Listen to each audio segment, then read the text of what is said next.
Hey there, welcome back. You wanted the inside scoop on the swimsuit segment at Miss Universe. What's the big deal? Why all the hype? Well, we dove into some fascinating articles, and let me tell you, this deep dive is about to take you beyond those shimmering lights and onto the stage itself. We're not just talking about the what, we're unpacking the why. Get ready to uncover the history, the controversies, and what this whole spectacle says about how beauty standards and the role of women have evolved over time. What's really interesting is that one of the sources frames the swimsuit segment as sort of a microcosm of the entire Miss Universe competition. It's not just about looking good in a swimsuit. It's funny you should put it that way, because I was thinking the same thing. You wouldn't believe how much goes into preparing for this segment. Exactly. Think about it. You're on this massive stage, under the watchful eyes of the judges and the world, wearing, well, not a lot. It takes incredible confidence, stage presence, and the ability to handle pressure with grace. It's almost like a test of their mental and physical fortitude, wouldn't you say? Absolutely. The source points out that those contestants are showcasing their physical discipline, their inner strength, and their ability to perform under intense scrutiny. It's a statement about their dedication and how seriously they take this competition. And speaking of bringing the heat, we have to talk about Chelsea Manalo and her knockout performance during the 2024 preliminaries. I mean, wow. She absolutely owned that stage. You're telling me. For those of you who might not be totally familiar, Chelsea Manalo represented the Philippines in the competition. This article we dug up dives deep into her performance. There's this elegance and confidence she radiates, but it's coupled with this unique energy that just draws you in. I know, right? And that walk, she was like liquid fire. It was described as smooth and intentional, really highlighting the countless hours she dedicated to perfecting every move. That's a fantastic observation. It wasn't just about walking. She was telling a story with her body. This quote from the article really captures it. Each movement was calculated yet natural, highlighting the countless hours of preparation she dedicated to embodying the Filipino spirit and representing her country with pride. Talk about owning your heritage. She wasn't just a contestant in a swimsuit. She was a cultural ambassador, a symbol of her country's strength and beauty. Now, if we connect this back to our earlier discussion about the deeper significance of this segment, Chelsea's performance becomes even more fascinating. Do you see how she's embodying those qualities we were talking about? The confidence, the poise, the grace under pressure. That's like a textbook example. She didn't just walk across the stage. She owned it. She exuded confidence and handled the pressure beautifully. And you could tell she was having fun. Exactly, and that's something I think is so important. It's not just about being serious and composed. There's a joy, a natural charisma that shines through when someone is truly comfortable in their own skin. And that's just as important as the physical aspect. It's like the icing on the cake. Yeah! So it sounds like Chelsea really understood the assignment. Absolutely. But, the swimsuit segment hasn't always been what we see today. It's actually gone through some pretty dramatic changes over the years. This is where things get really juicy. Tell me more. For one, the judging criteria have shifted. It used to be much more focused on very specific body measurements and proportions.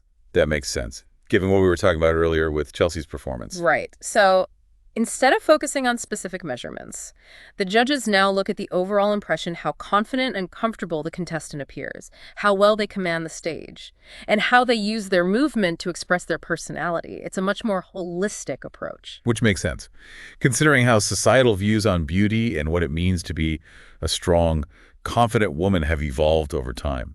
Exactly. It's a reflection of those changing values. And it's worth acknowledging that this evolution hasn't been without its controversies. There have been many arguments over the years about whether the swimsuit segment is exploitative or objectifies women, particularly as those societal views have shifted.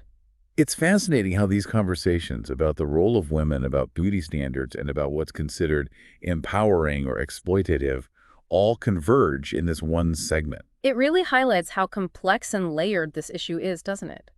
There are so many different perspectives and opinions on what the swimsuit segment represents and whether it has a place in a modern competition like Miss Universe. And to be fair, not everyone is on board with this evolution.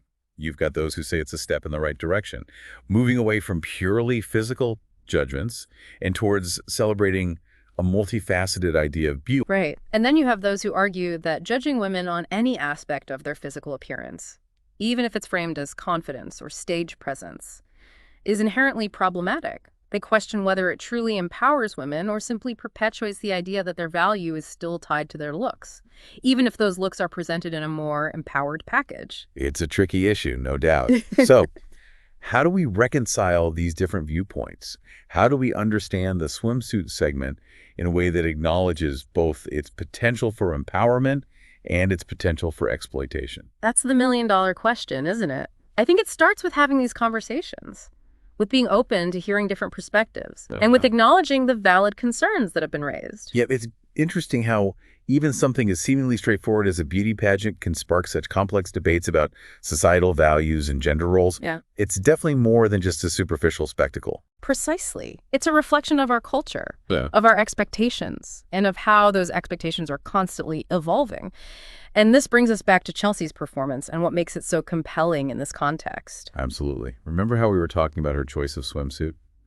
The article highlighted how it was both striking and sophisticated and perfectly framed her well-toned physique. Yes, it was a clear demonstration of how a contestant can use this segment to showcase not only their physical attributes, but also their personal style and individuality. Exactly.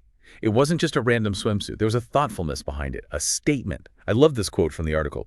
It reflected not only her dedication to fitness, but also her commitment to bringing her best self to the global stage. That's such a great point. She wasn't just wearing a swimsuit. She was wearing her dedication, her ambition, and her pride in representing her country. It was a way of saying, this is who I am, and I'm here to make a statement.